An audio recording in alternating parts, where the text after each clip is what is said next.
سڵاوتان لێبێ هاوڕێیان خۆشەویستان، ئێمە وەکو ڕێکخراوی هەفتەی شوبات لە شاری گلاسگۆ هەستاوین بە یادی یادکردنەوەی کیمیابارانی 37 ساڵەی کیمیابارانی هەڵەبجە.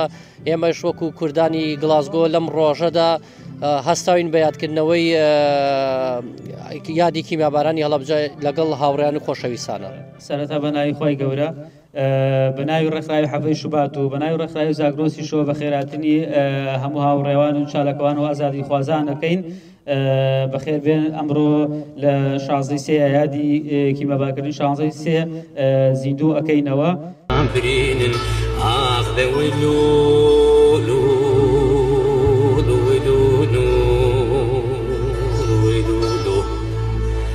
دیسا بۆمبە و بارانە هەر دەرێ گردم ژدومانە، دیسا نالە ناڵا بریندارانە، دەنگێ دایکا تێلس هەر لۆرگێوانە، بابک بکە دەرخدا بێژە سەر زارۆکانە، لێ زارۆکمانە بێنەفەس بێڕح و بێجانە، ئاخ بریندار مەیلۆن وەیلۆن.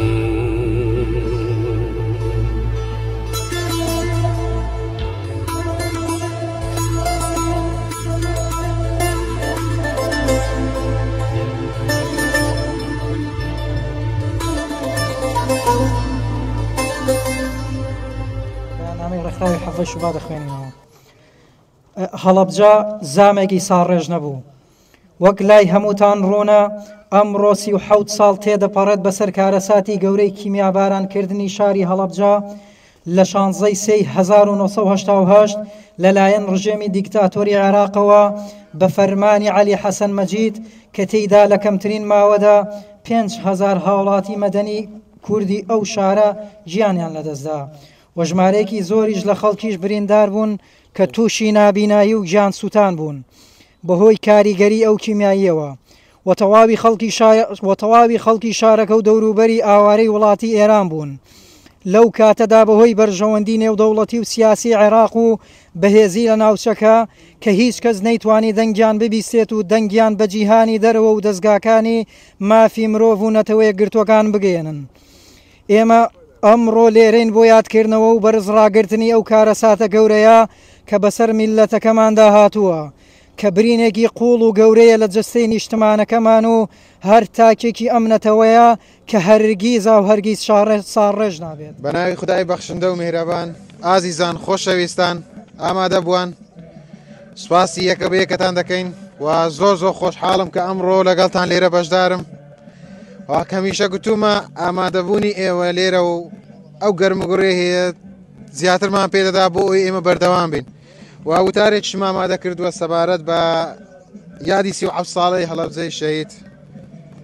بەڕێزان خوشکان برایان، ئەمڕۆ بە خەمێکی قوڵەوە یادی 37 ساڵەی تاوانی دژ بە گەلەکەمان دەکەینەوە. ئەو برینەی کە هێشتا ساڕێژ نەبووە و لە 16 ئاداری 1970 ڕژێمی بەعس بە فەرمانی سەدام حوسێن لە شاری هەڵەبجە بە چەکی کیمیایی بردومان کرد. زیاتر لە 5000 کەس شەهید بوون و زۆربەیان ژن و منداڵن.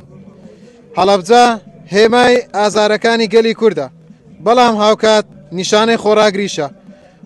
ئەمڕۆ ئێمە پەیامی خۆمان بە جیهان دەگەێنین کە کورد سەرڕای ئەو هەموو مەینەتیە و داوای ئاشتی و پێکەوە ژیان دەکات. جێگای شەرمەزاریە کە دوای 37 ساڵ حکوومەتی عێراق هیچ هەنگاوێکی جدی نەناوە بۆ قەرەبووکردنەوەی قوربانیانی هەڵەبجە. ئایا ئەمە درێژە پێدەری هەمان سیاسەتی دژمنکارانەی ڕژێمی بەعس نییە؟ حکوومەتی عێراق سەدان ملیارد دۆلار داهاتی نەوتی هەیە، بەڵام ئامادە نییە بەشێکی کەمی بۆ قەرەبووی هەڵەبجە تەرخان بکە.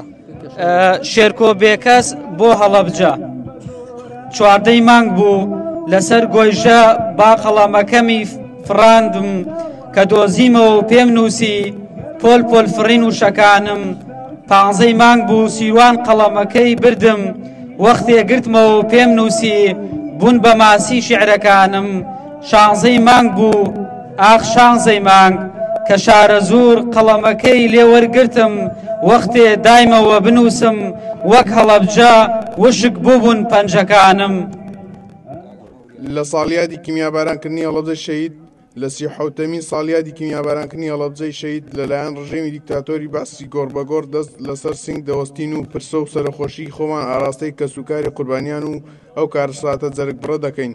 ڕژێمی دیکتاتۆری باس و دەسەڵاتی سەدامی خوێنڕێژ ڕیسوا و شەرمەزار دەکەین و مانەوەی هەڵەبجە بە زیندوی ئەوە دەردەخا هیچ دەسەڵاتێک ناتوانێت بەرزەبر و زەنگ و قڕکردن و ئیدارەی گەلان تێک بشکێنێ و دەنگ و ئازادی خوازان بکات و لە کۆتاییدا دەکەونە بەر نعلەتی جەماوەر و لە سزای گەلدا دەربازیان نابێ کە سەدام و دار و دەستەی بە زەلیلی و کەوتنە بەردەستی جەماوەر و سزای عادیلانەی خۆیان وەرگرت سەرکەوێ ئیدارەی گەلانی ستەم لێکراو.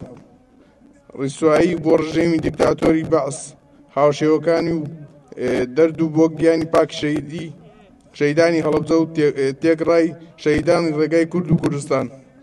چەندە بێزارم کاتێ دەڵێم بەهارە، چەندە بێزارم دەڵێن مانجی ئازارە، چەندە پەستم کە دەبینم قافڵەی دزە لەبەر چاو میلەتی سەرکس هاتوو چۆیانە لەم شارە. بەخێر بێ هۆکاری کۆبوونەوەی ئەمڕۆتان بۆچی بووە؟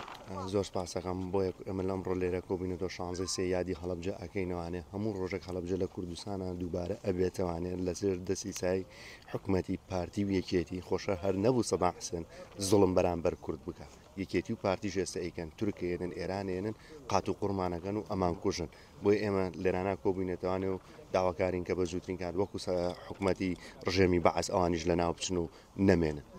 هۆکاری کۆبوونەوەی ئەمڕۆتان بۆچی؟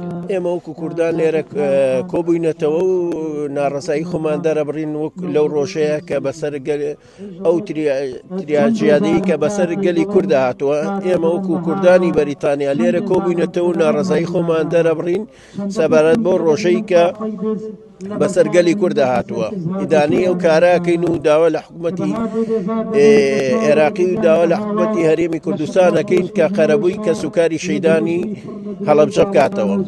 سپاس. هۆکاری کۆبوونەوەی ئەمڕۆتان بۆچی بوو؟ سڵاو لە خۆشت دیارە ئەوڕۆ 16 سێ یادی چیمیابارانی هەڵەبجە ئێمە وەکو ئەندامانی ڕێکخراوی عەبدەی شوبات لێرە کۆبووینەوە بۆ بەرزڕاگرتنی ئەو یادا.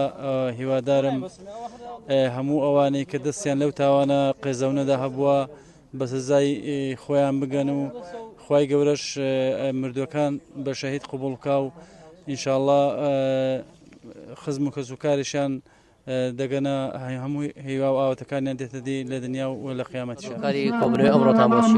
ئەوڕۆ دژی وەکو یادکردنەوەیەکی مێژووی کە بەسەر جینۆسۆک جینۆسایدی بەسەرگەلی کوردستان بەسەر شاری هەڵەبجەی خۆشەویست کە کیمیابارەکە نزیکی 5000 کەس بە ژن منداڵ و گەنج و پیاوی پیر و ژنی پیرەوە بێکەوە جینۆسایدگران و بەچێکی کیمیایی هەمویان ڕژێمی گۆڕبەگۆڕ سەدام حوسێن هەمویانی بەیەکەوە کوشت کرد و ژیان ینی کارەساتێکی زۆر تەنزیم بەسەر گەلی کورد و نەهامەتێکی گەورە بەسەر وڵاتەکەمان دەهات. سڵاو لێبێ کاکەڵکۆ هۆکاری ئەمڕۆتان بۆچی بوو کۆبوونەوە؟ سڵاو لە جەنابتان ئێمە وەکو کوردیش کۆمیونیتی ساڵانە لێرە کۆبینەوە بۆ بەرزڕاگرتنی ڕۆحیە و شەیدانەی کە بوون بە قوربانی لە کیمیابارانی هەڵەبجە لەلایەن سەدام حوسێن و ڕژێمی عێراقەوە.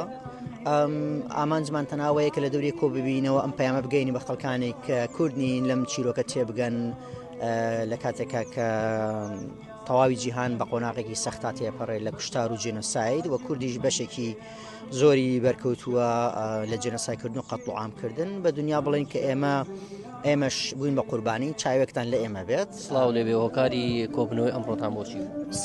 کۆبوونەوەی ئەمڕۆمان هەمیشە لە ساڵیادی هەڵەبجە هەیە. ئەم کۆبوونەوەیە ئەو کاتێکە ڕژێمی بەعسکە هەڵەبجەی کیمیاباران کرد و 15 شەیدیا بە کورد بۆیە تاو ئێساکێنە عێراقی حسابێکی بۆ شەیدانمان نەکرد و حساب بۆ خۆماناکە کە ئیساگەێنە زیینی نۆری شەیدەکانمانە ڕەوە لە کوردستانیشە سەڵاتدارانمان هەر بە ناو کردویانە بە پارێزگا بەکارێنن بۆ ئەوەی بەژۆنەکانی خۆیان جێبەجێکەن. سڵاوتان لەبێت ئێمە ئەمڕۆ وەک ڕێکخراوی حەڤەی شوبات هەستاوین بە یادکردنەوەی یادی کیمیابارانکردنی شاری هەڵەبجەی شەهید کە تیایدا 5000 هاوڵاتی گیانیان لەدەستدا کە لەلایەن حکوومەتی عێراقەوە ئەو بە فەرمانی عەلی حەسەن مەجید عەلی کەناسرا و بە عەلی کیمیایی ئەم تاوانە قێزەونە ئەنجام درراوە. ئێمە ئەمڕۆ هەستاوین بە یادکردنی ئەو ساڵیادە بەیادکردنەوەی ئەو ڕۆژە ڕەشە کە بوو هۆی جان لە دەستدانی ئەو هاوڵاتیە سڤیلە بێتاوانانە